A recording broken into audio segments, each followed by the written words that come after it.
Namangan nafaqat gul ishqibozlari, qush ishqibozlari yurti ham desak mubolag'a bo'lmaydi.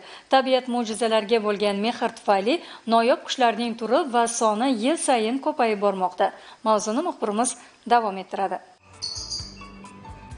Har bir yangi tong, yangi kun shukuhi inson kayfiyatiga ko'tarinkilik baxsh etsa, zavq ulashsa, ishda unum, baraka bo'lishi tabiiy. Namangan shahrining Axsikent mahallasida istiqomat qiluvchi qushchilar sulolasining 3-avlodi Bahodir Qahhorov xonadoniga kirsangiz bormi? Rang-barang tabiat mo'jizalari, qushlar olamining o'ziga xos chug'ur-chug'uri sayrashi e'tiboringizni tortadi.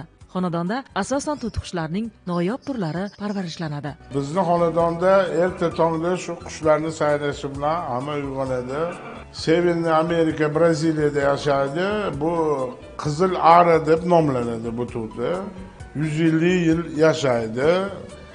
Lekin yaxshi sharoit bo'lib uyda boqilsa bu 200 yilgacha ham yashashi mumkin. 100 yilgacha bola berishi mumkin ara to'tilari.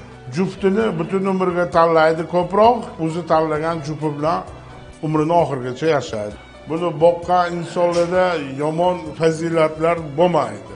Severniy Amerika deydi, bu Braziliyada, Meksikada, bu har xil joyda yashaydi bular. Maqsad ko'paytirish.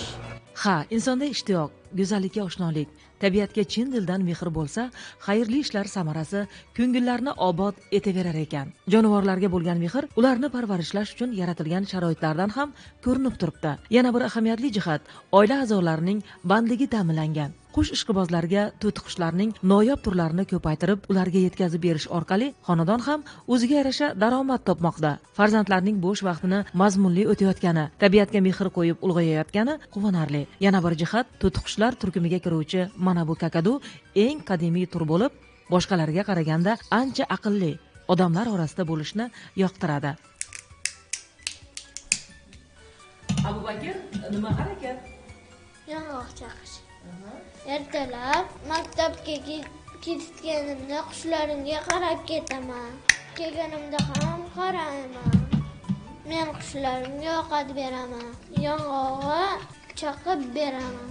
Ara, ko'proq, olma, anor, yong'oq bilan oziqlanadi. Endi gapirishga o'rgataymiz. Darvoqe xonadonda o'rdaklar, oq rangli tovuslarga ham guvoh bo'lasiz. Lavhamiz qahramonining ta'kidlashicha, yaqin 2 yil ichida ularning soni 300 taga.